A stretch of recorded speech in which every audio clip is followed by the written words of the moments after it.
Hi fams, today we're going to work on a floor jade tutorial.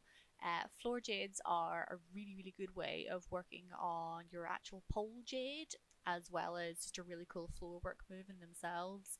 For ages and ages, I was perfectly competent at doing a jade on the pole, but I really wasn't happy with how it looked. I was a bit of a perfectionist in terms of just every tiny little aspect of it. And I found that over time, the more and more I worked on these on the floor, it really helped perfect and open up my jade on the pole.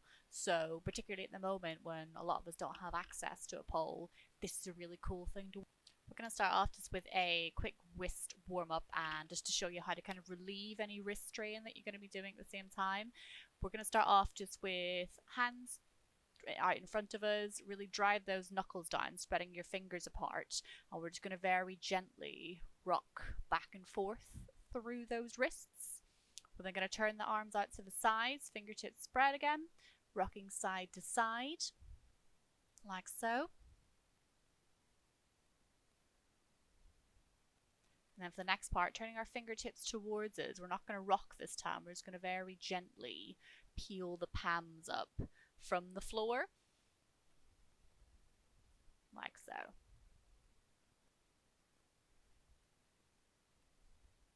A little exercise to work on just some active wrist conditioning. We're starting with the elbow behind the wrist. You're going to try and keep hands spread again, and you're just going to very gently try and lift those hands off the floor, trying to keep them as parallel as possible at the same time. They're going to move forwards, try and stack your elbow over your wrist this time. Again, this one's going to feel a little bit harder this time, but it shouldn't be too bad still. The final one, you're sinking those elbows over your wrists, and this is going to be a lot harder to try and keep up. As you can see, my fingertips are trying to dip down. They're the first thing that's touching the floor in this one. Then just hands in a little ball, rotating those wrists nice and gently. If at any point you feel like your wrists are getting a little bit tight or sore, pop your forearms behind the back of your knees and sink your bum down, so it should feel like you can't really open your hands properly without them springing back. Next, we're just going to work on some stability, working on hip switches from a shoulder stand. So we're going to pop back into our shoulder stand and drop our feet down behind our head into a plow position. You're going to spread those feet apart into a straddle, and from here I just want you to start playing around with your balance a little bit with those legs, trying to do like some gentle little figure of eight type positions, or just swaying them side to side, just feeling as you're going through it how the weight distributes side to side between those hands. You can take it a little bit further by trying to take one hand down, trying to really sink those hips into the side of the hand that stays up. This is your ass platter type position that you might have heard quite a few of us talk about previously. Next, we're going to work on plow pose raises. These are a really good ab strength conditioning exercise just on their own, but it's really going to help you to understand the positioning where you need to be whenever you are in your floor jade, and to really work out the ab muscles that you're going to need to be able to hold it. So what we're going to do, you can start in your plow pose, lowering it down first, otherwise you're trying to raise legs up straight, tap those feet to the floor if you can, and then try and really roll it down your body, but trying to actively keep your legs as close to you as possible. So you want to keep that core engaged. You should feel a slight hamstring stretch from this at the same time, but you almost want to, as you're rolling it down through your back lowers down first before your legs make any type of movement. You can also progress it by trying to straddle it down like so, which feels disgusting but is really good. We're going to first of all work on our basic floor jade, which I would consider kind of intermediate level.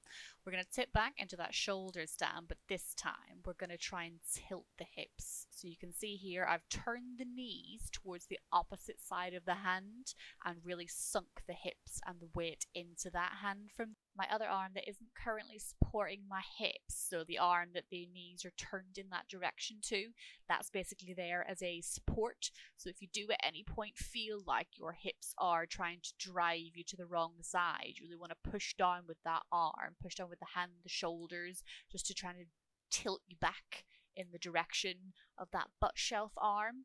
So that's really just there as like a precaution. So you'll see in the next part that we try where that disappears, where it becomes immediately a lot harder. From here, we're going to take the same leg as the hand that's currently supporting your hips, bring it forwards, and then bending the back leg, you're slowly going to try and drive that back leg backwards as well. Key point to note here, whenever we're pushing that back leg back, you might still find that there's a slight micro bend in that back knee.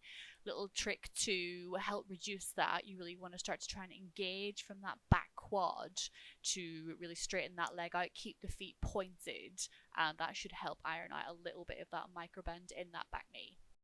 Just a quick thing to go back and note as well, as you'll see from this position, my hips are really turned out in my jade. So as I'm sinking my hips into that arm, I really want it to almost turn like I'm trying to present my vagina to the audience, wear it in that direction. What that's going to do is, a lot of the time, obviously, when we're training a lot of split space positions on the floor, we want to try and talk about really squaring our hips. But for moves, particularly on the pole and in the hoop, we want the complete opposite of that. Basically, we're really trying to open our hips up, turn out as much as possible, in a sense that this is kind of like a split illusion sometimes. So even sometimes whenever you see the most perfect looking jade in the pole, it's not necessarily a perfect square split. That hip turnout is really going to help create that illusion of a perfect vajangle whenever you're trying to do anything. The more advanced option for anyone that wishes to try this as well, this is where your plow pose raises are really going to come into effect to really help strengthen. You want to come into a similar starting position, but this time you're going to use that hand that you're not resting your hips in to grab the ankle of the opposite leg, so you don't have that hand down to support you if you feel like your hips are going to tilt into the wrong direction. From here, really engaging at the core, you can keep that front leg pulled down as much as feels comfortable for now. You're similarly trying to drive that back leg back. The aim is to try and get it into a fully parallel split, which I'm obviously still working on.